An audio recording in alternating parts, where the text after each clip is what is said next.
Fair warning, this is a video that's going to be heavy with thought experiments. I know that not many people have an appetite for that, and they like current events or legislation bills being read to them and learning up on things that are going on in the real world, and they view this as a giant waste of time, and that's fair game. Click off the video. I do know that a certain number of my viewers are interested in this based on discussions I've had with them, so I'm going to do this video for those viewers. One of the driving forces behind many of my writings in the past, and no doubt it's going to be a driving force for much of what I write in the future and much of what I upload in the future, if I stick around, is the approach to moral discourse, the approach to ethical discourse, whether it should be approached from the bottom up or from the top down. This is summarized as principalism versus particularism in ethics. So the principalist will say once you establish the correct principles, everything else is a wash, right? Everything just pretty much becomes a self-fulfilling prophecy if you defer to those principles. And any moral dilemma that seems to be a tricky moral dilemma is because you're not properly viewing the first principles. Whereas the particularist will say that it's more about the configuration of the morally relevant features taken on a case-by-case basis. So initially when I wrote about it, I made it out as if consequentialism and particularism. I made it out as if consequentialism and particularism are inherently antagonistic. There's just an antagonism there by default. Upon further inspection, that need not be the case. There is a paper out there by I think it was an Oxford ethicist, that I haven't read yet. It's behind a paywall, but I've read the abstract, and he goes on to make the case that these are actually chummy moral systems, if you think about them the proper way. So I'm probably going to read it at some point. I haven't read it yet, but it got me thinking about how dual consequentialism can actually easily be compatible with particularist framework of how to approach moral discourse, or even moral action if you are a externalist. If you're an internalist. So what I'm going to do in this video is I'm going to hone in on a few examples, come up with some thought experiments, and see what people say. And the first example I want to hone in on is opposition to carnism, right? So either in the form of vegetarianism or in the form of veganism, right? How to best think about our opposition to carnism. Should we think about it the way a lot of people on YouTube think about it? Because I know veganism and vegetarianism has exploded in popularity on this website, which is a good thing. Strictly speaking, it's a good thing. But there is a way that these people think about it that I think is iffy. At least a lot of them, right? Because what it gets conceptualized as, I refuse to eat animal flesh. No bones about it. I refuse to eat animal flesh. I have a duty, I have an obligation to not eat animal flesh. I think if you engage these people, as I have plenty of times, in the comment sections, you will find that they won't put it in as many words, but in a roundabout way, the way they go on to make this argument is as though there is a deontological grounds for veganism or deontological grounds for vegetarianism against the carnalist position.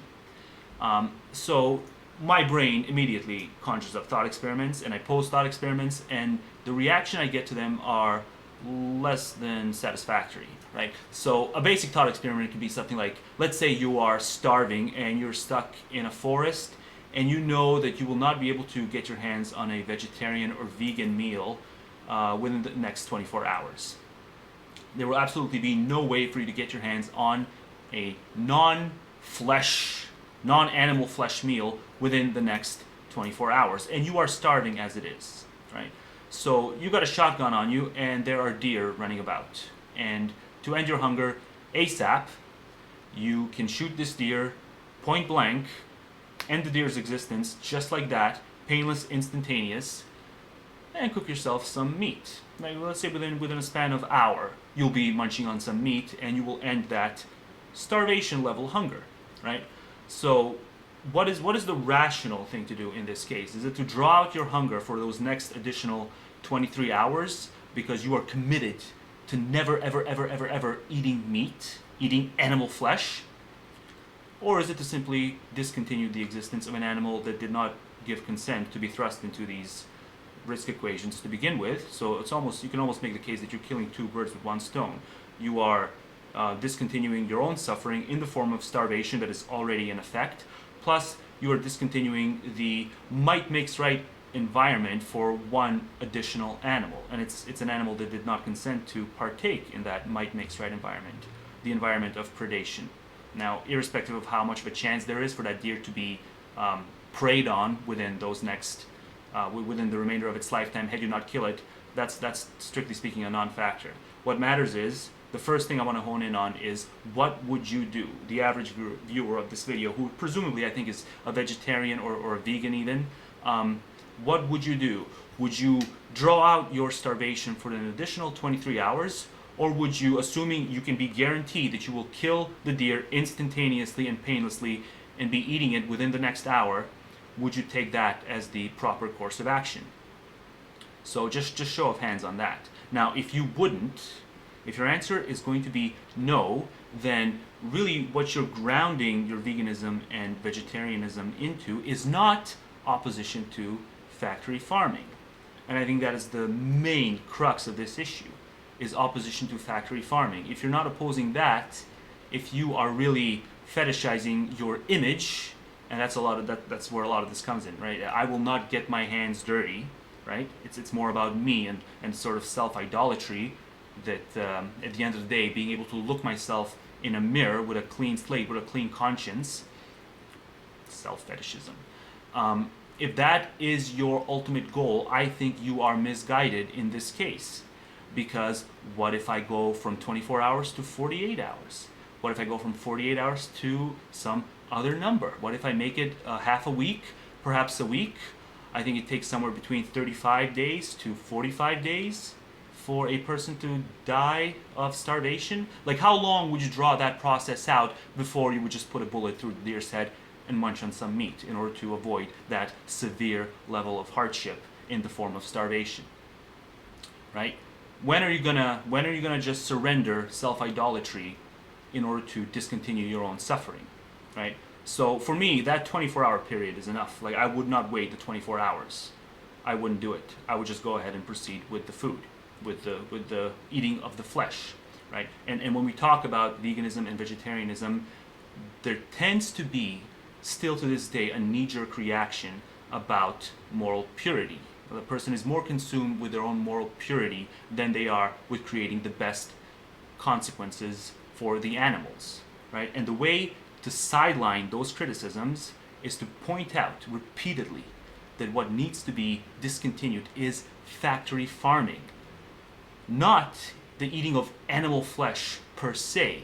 If you can have animal flesh without the factory farm negative consequence, or even the smaller farms, they're still problematic. But if the only time a human being will ever eat meat will be as a result of a quick, instantaneous, painless death of the animal being eaten subsequently, there is no grounds for criticism in that case.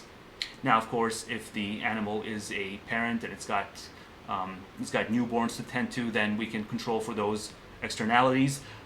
But for the purpose of this hypothetical, it is, strictly speaking, it is just that single deer that had no other interconnections with any other fellow deer. It was just a loner deer. So that's thought experiment number one.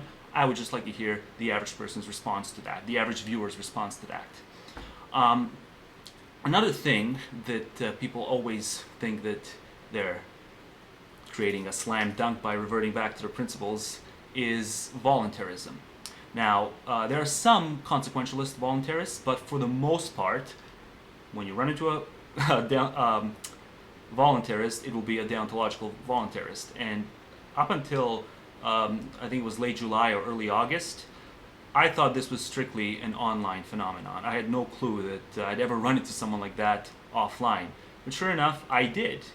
A person who has since transferred out of my department, but he spent about a month or two within my department at work, was someone I had gotten into about moral discourse, and I soon revealed, we soon found out that we don't exactly match up on ethical discourse in any way, shape, or form. That's because he outed himself as a deontological voluntarist. So what I did was just because I was so unaccustomed to talking to someone who had that view, usually when I'm discussing ethics with people, it's people who don't even have an entry-level understanding of the ins and outs of systems, but this guy had. So I was sort of drawn to the most simple thought experiment where I thought he would have to. He would have to avoid biting the bullet, and he would have to engage in some pluralist level of compromise, so to speak.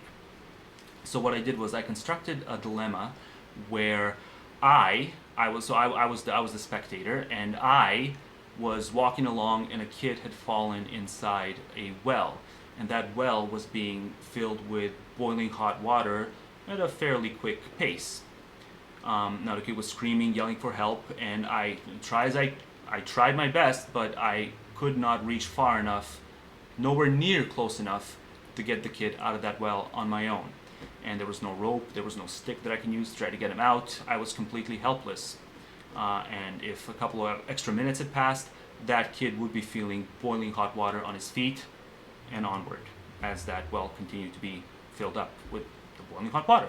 Right? So the thought experiment, what I did was I said, along comes Andre the Giant. Right? Now let's say it's 1992, so Andre is still alive, right? So along comes Andre the Giant, and I go, Andre, you are actually tall enough to reach far down into this well and get this kid out before he gets scalded by this boiling hot water. And so Andre wanders over and he takes a gander inside the well and he goes, I'd rather not. I'll spare you the Russian accent, I won't even try it. So he just says, I'd rather not. I've got somewhere to be and I just don't feel like doing it. And so he just wanders off. Now, if I don't do something, it's just going to be a matter of minutes, and I'm out of options. Andre was my only option to get this kid to not be scalded alive. So I've got a gun on me, and so I've got two options pretty much. Be a proper voluntarist and let Andre walk away, because I recognize that Andre is not to blame for this kid having fallen down this well, and we can demarcate between positive obligations and negative obligations, or positive rights versus negative rights. So to be a proper voluntarist, I would just do nothing. I would just continue maybe pleading with Andre, trying to persuade him, please, oh please, Andre, but hey, that well is being filled with water at a quicker and quicker pace. So it's a couple of minutes at this point. It's a matter of minutes. I can do that, continue pleading with him as he keeps walking, or I can take out my gun and put it to his head and coerce him and tell him to go through with the reaching inside the well and to getting the kid out, right?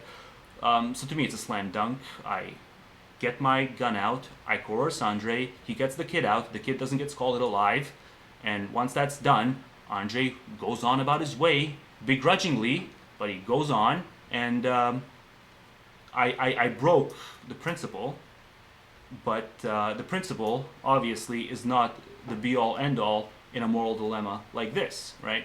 Whereas you can say in another sort of dilemma, voluntary interaction is the crux of the matter, but it's all about the dilemma itself.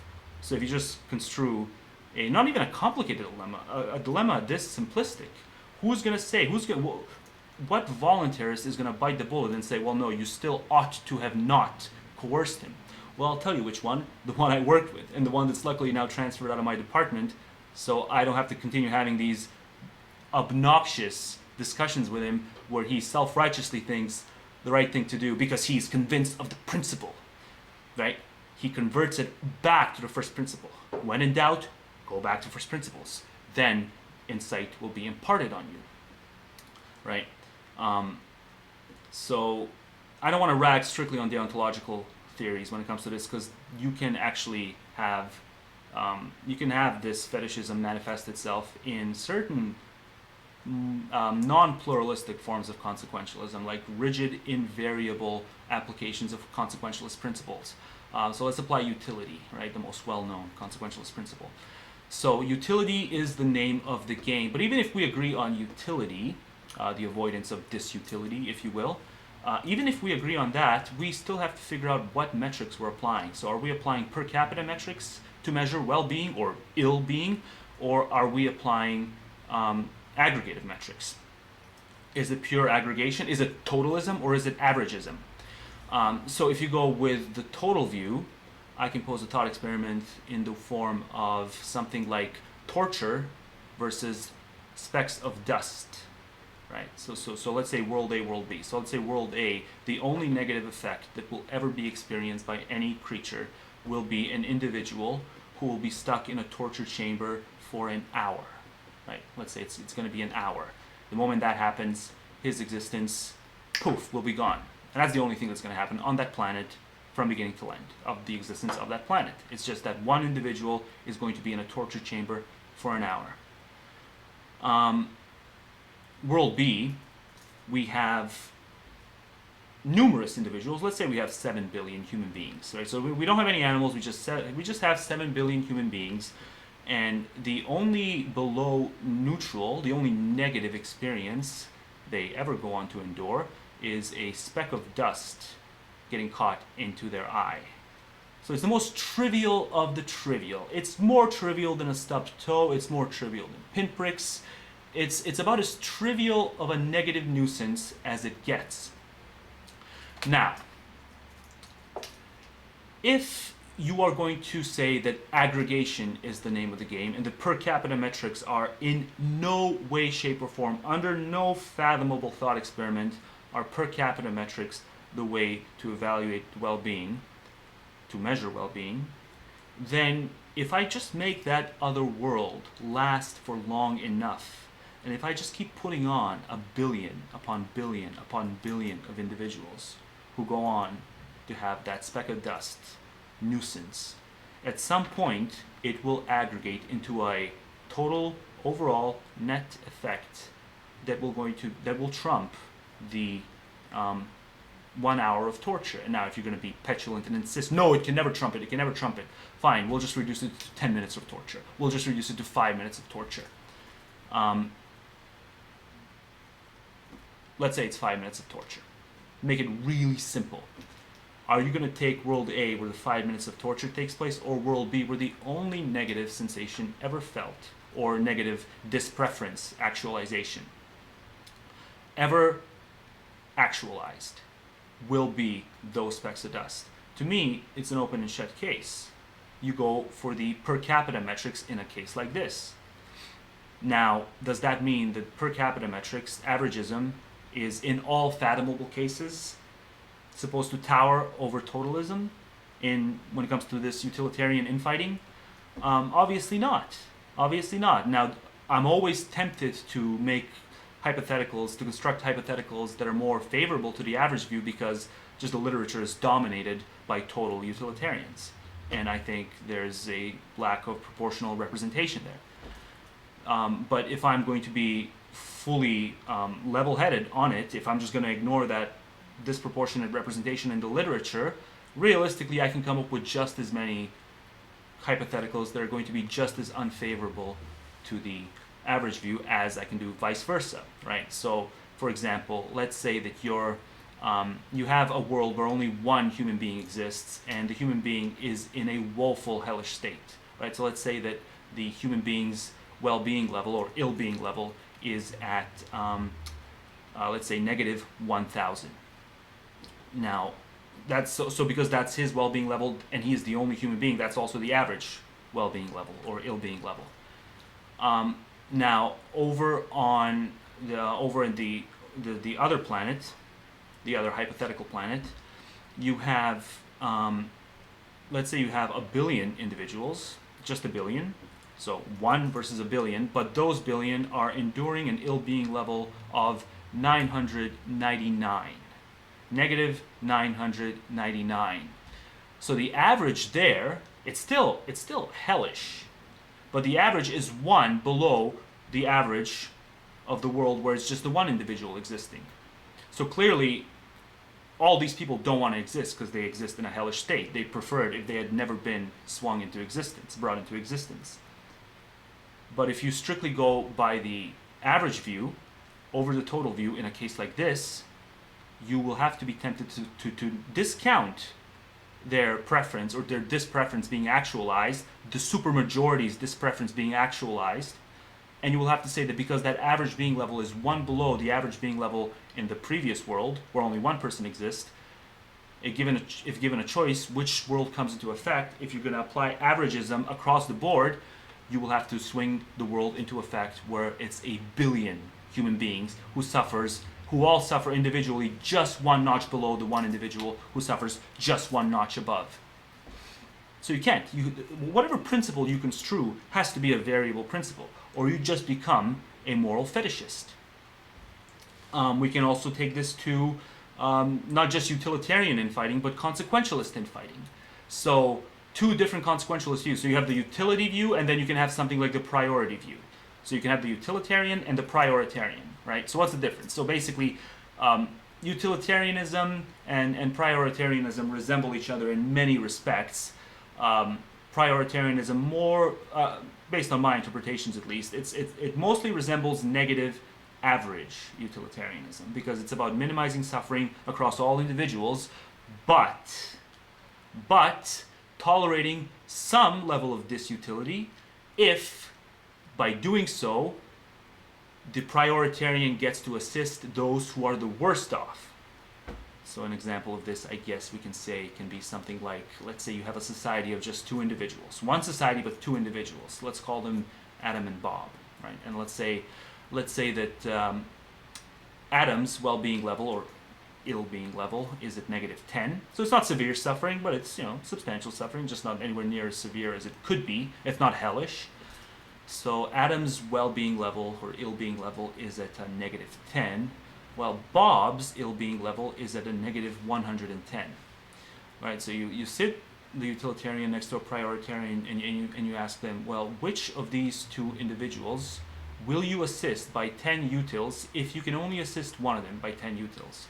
Are you going to bring Adam from -10 to 0, or are you going to bring Bob from -110 to -100?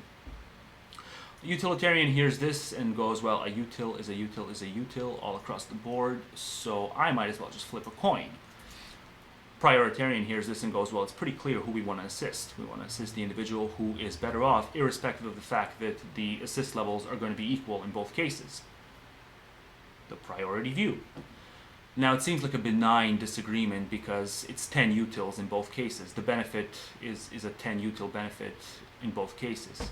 But the moment I adjust it so that you can still help Adam, and you can bring Adam up by 10, so you can bring Adam from -10 to 0, whereas Bob, in this case, let's say you can only assist Bob from -110 to -101, right? So now the prioritarian and the utilitarian will have themselves a real dispute. And you can't just, to say that you're just going to resolve the dispute by appealing to first principles and it's going to be a foregone conclusion.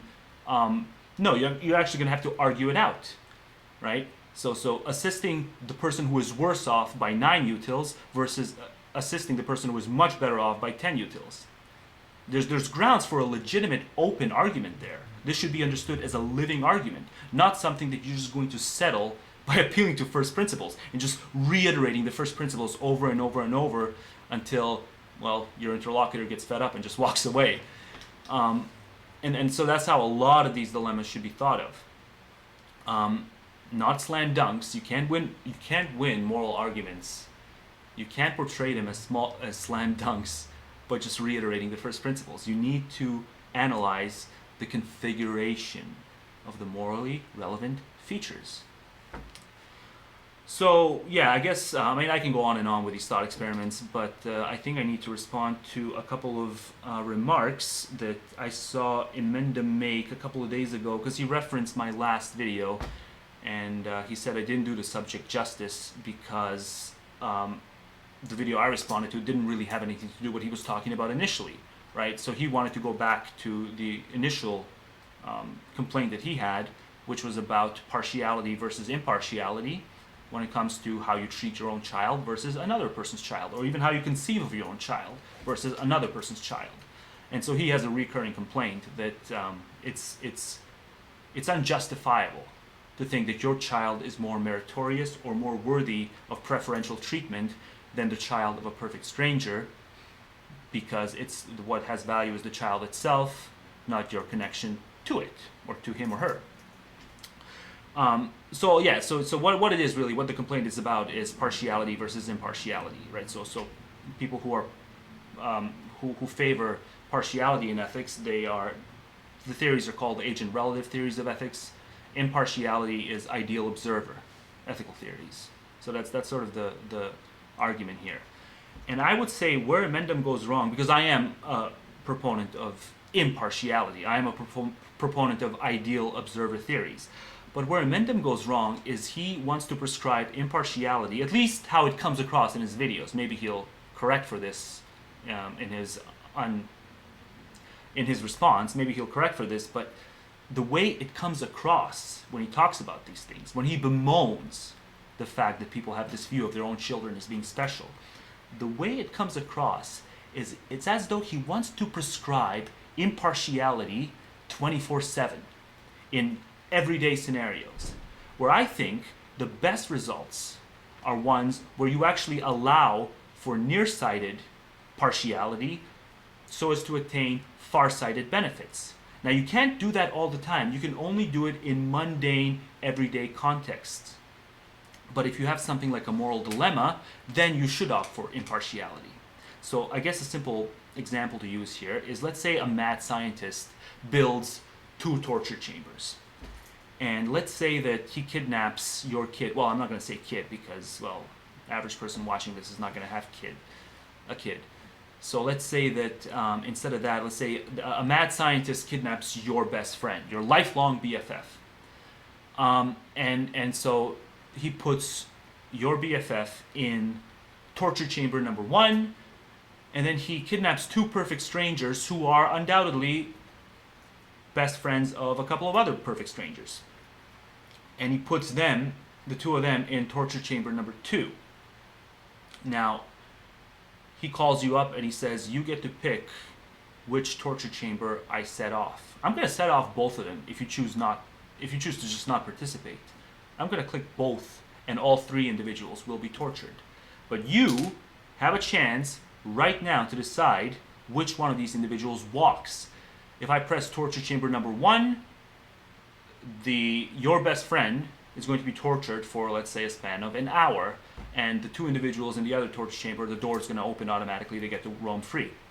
And vice versa. If you press torture chamber number 2, your friend gets to walk. So in that case, we clearly have an emotional investment, but because the stakes are so high, impartiality makes sense.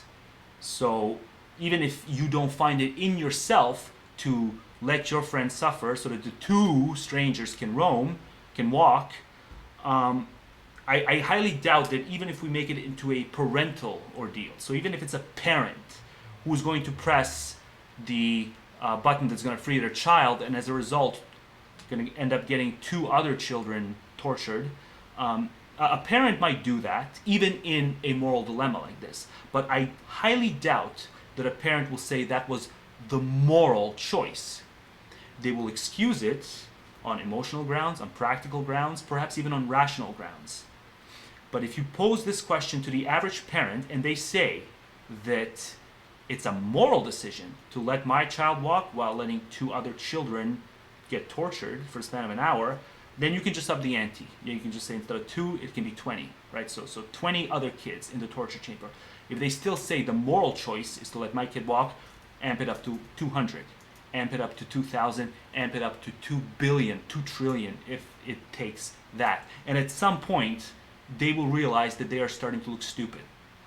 Trust me from experience. I've had the discussion with parents about this very subject, right?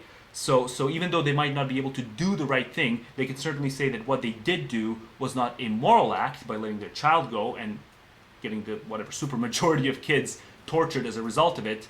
And that's what we need to get to. We need to get to the point where they don't view that partiality. They may view it as emotionally constraining, but not to view it as a moral choice. And so that's why you need to understand that there are 2 ways to discuss this issue. Discussing partiality within everyday contexts, benign. Discussing partiality or favoring partiality within these sort of moral dilemmas and claiming that the partial choice is the morally appropriate choice, not benign. And that's what we need to hone in on. Not just the fact that human beings are emotionally connected to the individuals within their own proximity or their own household, because we can reduce it just to community then as well, right?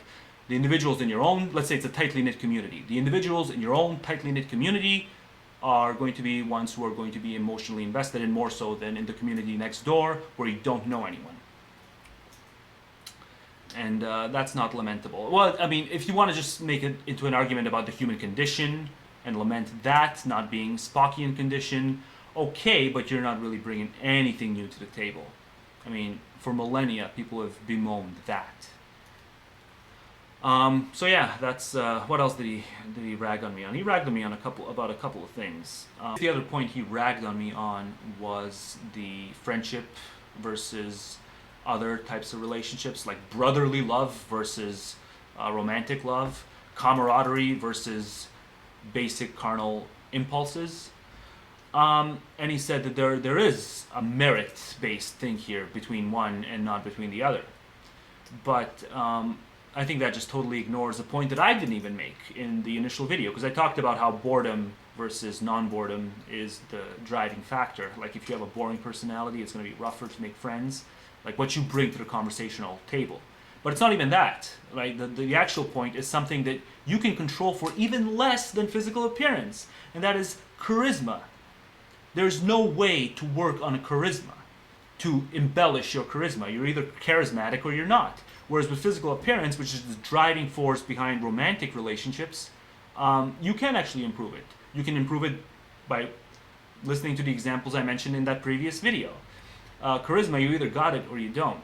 And charisma is pretty much the driving force of friendship, camaraderie type relationships that get made. So I still don't see how, if you go back to determinism or even compatibilism even, how you're going to draw some demarcation between brotherly love and romantic love. Camaraderie in a non-erotic context and camaraderie within a erotic context. I just don't see how you're going to make that argument. And I guess the other thing is he took exception to the fact that I made an offhanded remark about divorce laws, as if I was personally complaining about it. I wasn't personally complaining about it. It was just a throwaway remark, because the video I was responding to was talking about how, men lose they end up without any money following their relationships with women. And so that is, in many cases, I mean, Kobe Bryant's wife was going to divorce him. I'm not sure if they actually went through with it, but at one point she was going to get half his assets and savings and belongings. And I think he's worth somewhere around 150 million. So she was going to get somewhere in the ballpark of 75 million, right? Now you're going to say, well, they wrote a contract.